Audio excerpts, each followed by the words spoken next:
படம் வந்து இப்போ ஷூட்டிங் போயிட்டுருக்கு. ஜெயிலர் ஒன் நல்லா வரவேற்பு இருக்குது. இந்த படம் எப்படி வரவேற்பு இருக்குது, எப்படி பார்க்குறீங்க? ஜனங்களோட லவ்வோடு I hope everything goes well and நல்ல வரவேற்பு இருக்கும்னு தான் எதிர்பார்க்குறேன். இப்போ இருக்கிற ஹீரோஸ் கூட பார்த்தீங்கன்னா இன்னும் வரையும் ரஜினி சார் வந்து நம்பர் 1 இடத்துல தான் இருக்காரு.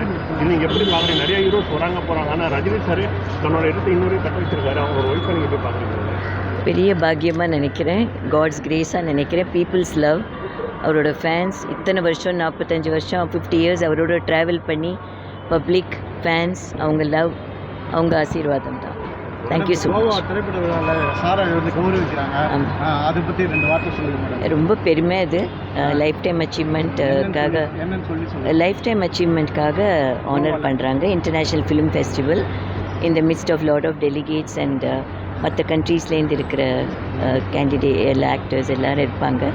So it's a big honour. We are greatly thankful to the central government for this. Madam, அதே இப்போ கடைசி மேம், ரஜினி சார் தான் மிகவும் எதிர்பார்க்கப்பட்ட ஒரு படம் வந்து இப்போ கமல் சார் ப்ரொடியூஸு, அப்புறம் நம்ம சுந்தர்சி இயக்கத்தில் வெளியான படம் சிக்கன்னு ட்ராப் ஆயிடுச்சு. என்ன ட்ராப்?